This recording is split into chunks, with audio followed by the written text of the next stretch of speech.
Release trailer చూడగానే మీరు కూడా హమ్మయ్య ఇది పాదగట్టం కాదులే అని ఊపిరి పీల్చుకున్నారా, లేదా ఇలా అనుకున్నారా?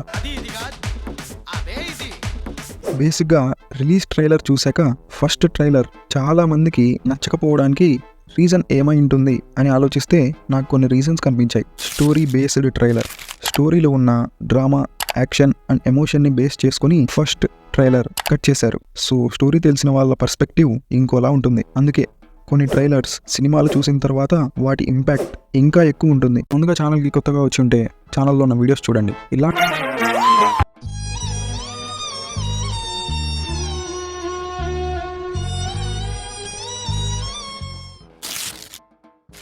ఫ్యాన్స్కి హై ఇచ్చే డైలాగ్, షార్ట్స్ ఇలా ఏవి ఫస్ట్ ట్రైలర్లో ఇంక్లూడ్ చేయలేదు.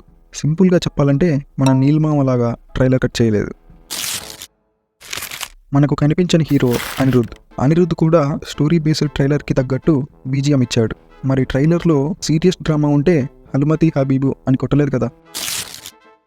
దేవరా టీం కూడా ఎక్స్పెక్ట్ చేసి ఉండదేమో పాదగట్టంతో మన సముద్రగట్టం ఇంత మ్యాచ్ అవుతుంది ఏంటి భయ్యా అని. ఈ విషయం అయితే నాకు ప్యూర్ కోఇన్సిడెన్స్ అనిపించింది. ఇప్పుడు డిస్కస్ చేసిన ఈ 4 పాయింట్స్ని బేస్ చేసుకుని రిలీజ్ ట్రైలర్ చూస్తే దేవరా టీం చాలా పకడ్బందీగా ప్లాన్ చేసింది. రిలీజ్కి ముందు మాత్రమే హై ఇచ్చే ట్రైలర్ని ఇవ్వాలని ఇప్పుడు రిలీజ్ చేశారు. సో ట్రైలర్లో ఫ్యాన్స్కి కావాల్సిన 1 లీనియర్ డైలాగ్స్, హై ఇచ్చే షార్ట్స్, మాస్ బీజిఎం ఇలా అన్ని ఫ్యాన్స్ కడుపు నిండేలా పెట్టారు. పర్టికులర్గా చెప్పాలంటే ట్రైలర్లో లాస్ట్లో వచ్చే ఆయుధ పూజ మ్యూజిక్ అనిరుద్ధ్ మాస్ ఆడియన్స్కి బిర్యానీ పెట్టేశాడు.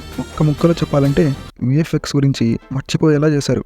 ఫైనల్గా కొరటాల మామ మాత్రం దేవరా హిట్ అయితే మనకు సక్సెస్ వస్తుంది అనే దానికంటే ఇది ఎవరి మీదనో రివెంజ్ కోసం ప్లాన్ వేసి మరీ తీసినట్టుంది. ఏమో మరి, నాకైతే తెలియదు ఆ రివెంజ్ ఎవరి మీదో. మీకు తెలిస్తే కామెంట్స్లో చెప్పండి. వీడియోని ఇక్కడ దాకా చూసారంటే ఖచ్చితంగా నచ్చే ఉంటుంది. ఫ్యూచర్లో ఇంకా ఇలాంటి వీడియోస్ చూడాలంటే ఛానల్ని సబ్స్క్రైబ్ చేసేయండి.